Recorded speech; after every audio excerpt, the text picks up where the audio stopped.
Hello everyone. तो कैसे हो आप लोग? तो आज हम लोग क्लास 9th का चैप्टर 1 ओरिएंटिंग योरसेल्फ का पेज नंबर 7 का थिंक एंड रिफ्लेक्ट का क्वेश्चन करने वाले हैं। यहाँ पे 4 क्वेश्चन है, तो ये चारों क्वेश्चन हम लोग करने वाले हैं। अगर आप यहाँ पे नए हो तो मेरे चैनल को सब्सक्राइब जरूर कर लेना, इससे मुझे मोटिवेशन मिलता रहता है कि आपके लिए अच्छे अच्छे वीडियोस बनाता रहूँ। तो लेट्स स्टार्ट।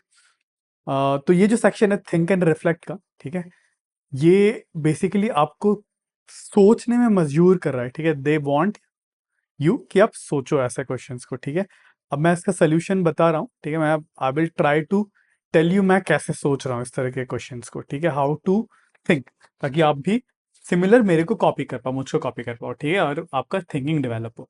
तो let's start with this question. तो इस क्वेश्चन को मैंने नया पेज पे लिख लिया है। तो यहाँ पे बोले what is the x coordinate of a point on y axis. ठीक है, अच्छा, x coordinate of a point on y axis तो सीधा देख के तो मुझे समझ में नहीं आ रहा, तो इसके लिए मैं क्या कर सकता हूँ? ठीक है, तो मुझे लग रहा है एटलीस्ट एक कार्टिशियन कोऑर्डिनेट सिस्टम तो बना लेना चाहिए, है ना। ऊपर ऊपर बस सीधा देख के तो मुझे समझ में नहीं आ रहा कुछ भी।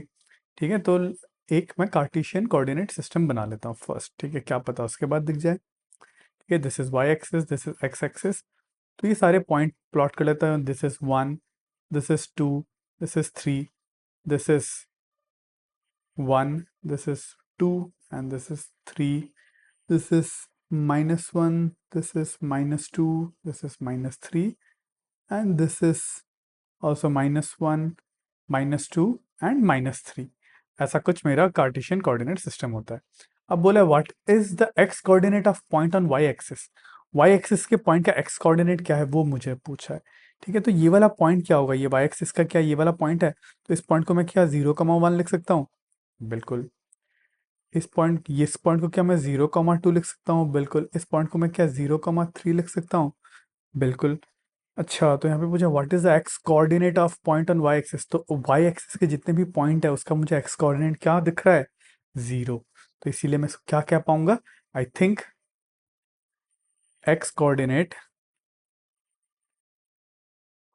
Of all points on y axis is 0। Y axis के सारे पॉइंट्स का एक्स कोऑर्डिनेट क्या है? 0 दिख रहा है। ठीक है, नीचे पे भी देख लेते हैं। यहाँ पे -1, इस पॉइंट का क्या हो जाएगा? 0,-1 होगा। ये भी वाई एक्सिस ही है ना, नीचे पे भी चले जाए तो ये तो वाई एक्सिस ही है फिर भी, है ना। तो ये भी क्या हो जाएगा? ये 0,-2, और ये हो जाएगा 0,-3। तो मुझे ये दिख गया कि वाई एक्सिस के सारे पॉइंट का एक्स कोऑर्डिनेट क्या होता है? 0 होता है। ठीक है, चलिए अब 2 वाला देखते हैं। Is there similar generalization for a point on x axis. X axis के पॉइंट का क्या सिमिलर जनरलाइजेशन है क्या? देखते हैं एक्स कोऑर्डिनेट के पॉइंट। एक्स कोऑर्डिनेट ये वाला पॉइंट क्या है? दिस पॉइंट को मैं 1,0, पहला एक्स आता है। ठीक है, 1,0, इसको मैं 2,0 लिख सकता हूँ, इसको 3,0 लिख सकता हूँ। तो ध्यान से देखा तो समझ में आया, एक्स कोऑर्डिनेट के जो भी पॉइंट है उसके वाई कोऑर्डिनेट्स क्या है, मतलब सॉरी एक्स एक्सिस के पॉइंट्स के वाई कोऑर्डिनेट क्या है? 0 है। तो इस पॉइंट को मैं -1,0 लिख सकता हूँ, इस पॉइंट को -2,0 लिख सकता हूँ, इस पॉइंट को -3,0 लिख सकता हूँ। तो मुझे क्या मिला? Y coordinate of all points on x axis is 0। ठीक है, एक्स एक्सिस के सारे पॉइंट्स के वाई कोऑर्डिनेट क्या है? 0 है। ये मुझे समझ में आया। ठीक है, तो ये कैसे समझ में आया? मुझे डायग्राम बनाना पड़ा, फिर देखना पड़ा, फिर ऑब्जर्व करना पड़ा। मैंने कोई बहुत डिफिकल्ट चीज, कोई नया चीज नहीं किया, जो मुझे पता था उसी को ही कॉन्सेप्ट को यूज करा, बस मैंने कुछ ना कुछ किया, डायग्राम बनाया और ट्राई किया। ठीक है, अब देखते क्वेश्चन नंबर 3 और 4। क्वेश्चन नंबर 3 और 4 थोड़ा सा कॉम्प्लेक्स है। ठीक है, तो ध्यान से सुनना। अब यहाँ पे क्या बोला? 10 पॉइंट, कोई एक पॉइंट है Q, y comma x ever coincide with point x comma y, justify your answer, है ना। थर्ड वाला लिख लेते हैं इधर पे।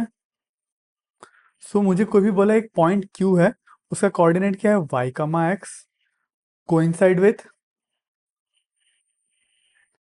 Point P. क्यू और पी ही बोला है ना, हाँ, पी एक्स कमा वाई।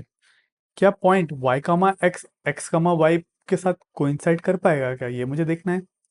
ठीक है, तो अब इसको आपको समझना है कैसे। देखो, मान लो एक्स इज 2 और वाई इज 3। अगर एक्स को 2 ले लिया, वाई को 3 ले लिया, तो क्यू पॉइंट क्या हो जाएगा? क्यू जो है वाई कमा एक्स है, वाई क्या है? 3, तो 3,2 हो जाएगा। और पी पॉइंट क्या हो जाएगा? पी वुड बी एक्स क्या है? 2, y है 3, p हो जाएगा 2,3। तो इन दोनों पॉइंट को अगर मैं एक कार्टेशियन कोऑर्डिनेट में प्लॉट करूं, 1 2 3 4, अरे एक सेकेंड, 1 2 3 4, 1 2 3 4, 1 2 3 4 और नीचे पे 1 2 3 4। ठीक है, तो मैं ये वाला अगर पॉइंट प्लॉट करो, this point would be x में 3, y में 2, x में 1 2 3, है ना। इसको ऊपर हम लोग डॉट डॉट डॉट डॉट ले जाते हैं, और y में कितना है 2 1 2, तो इधर से मैं डॉट डॉट डॉट डॉट, तो ये पॉइंट मेरा क्या हो जाएगा 3,2 यहाँ पे आ जाएगा, और 2,3, x में 2 y में 3, मतलब ये वाला पॉइंट हो जाएगा x में 2 y में 3। तो क्या ये दोनों पॉइंट आपस में कोइंसाइड कर रहा है क्या? कोइंसाइड मतलब एक दूसरे के ऊपर आ रहा है क्या? नहीं आ रहा, ऐसा तो नहीं आ रहा। पर कब आएगा? अगर आप थोड़ा सा दिमाग लगाओ, यही पूछा है ना। तो 10 point this coincide with point this, justify your answer. क्या ये इस पॉइंट के साथ कोइंसाइड कर रहा है? अभी तो नहीं कर रहा, पर कभी करेगा क्या? कोई पॉसिबिलिटी है क्या? बिल्कुल है।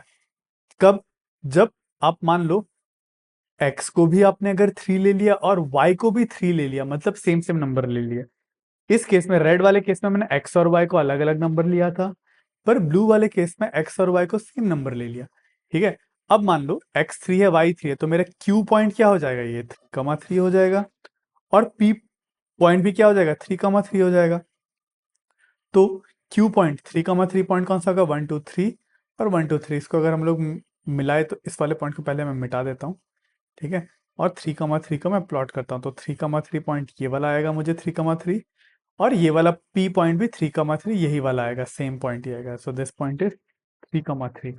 तो ये पॉइंट p भी है और ये पॉइंट q भी है। अब इस केस में क्या हो गया? दोनों पॉइंट एक ही होगा, कोइंसाइड हो गया। कोइंसाइड कब हुआ? जब x और y का वैल्यू इक्वल था। तो इससे मुझे क्या पता चला? When x equal to y, then p and q क्या करता है? कोइंसाइड। जब x और y इक्वल होता है तो p और q कोइंसाइड करता है, पर जब x और y इक्वल नहीं होता, देन डू नॉट कोइंसाइड, मतलब एक दूसरे के ऊपर नहीं आता। ठीक है, तो यहाँ पे बोला है, यहाँ पे एक स्टेटमेंट लिखा है, if x is not equal to y, then x y is not equal to y x, and x y is equal to y x, and if अगर ये हुआ तो then x equal to y, then claim is true. मतलब यहाँ पे क्या कह रहा है? अगर x और y इक्वल नहीं हुआ तो then x y is not equal to y x, तो ये दोनों अलग अलग पॉइंट हो जाएंगे, तो कोइंसाइड नहीं करेगा। पर एक्स वाई अगर वाई एक्स के बराबर होना है, अगर ये कोइंसाइड करना है, कब पॉसिबल है? जब एक्स और वाई दोनों क्या हो? बराबर हो जाए, मतलब ये वाला केस हो जाए, है ना। जब एक्स और वाई दोनों बराबर हो गया तो कोइंसाइड कर जाएगा, और एक्स और वाई बराबर नहीं होता तो कोइंसाइड नहीं करेगा, अलग अलग पॉइंट बनेगा। तो यहाँ पे यही कह रहा है। ठीक है, so is this claim true? बिल्कुल, this is a true claim, इसी का एक्सप्लेनेशन है। ठीक है, चलिए, तो नेक्स्ट क्लास में हम लोग करेंगे इसी पेज नंबर 7 का एक्सरसाइज सेट 1.2 के क्वेश्चंस, जो कि है क्वेश्चन नंबर 1 2 3 और 4, और इसका लिंक आपको स्क्रीन में ही दिख रहा होगा। तो आज के लिए बस इतना ही। अगर आपको इस वीडियो से थोड़ा सा भी नॉलेज मिला तो मेरे इस वीडियो को लाइक ज़रूर करना और मेरे चैनल को सब्सक्राइब जरूर करना। तो मिलता है अगले वीडियो में।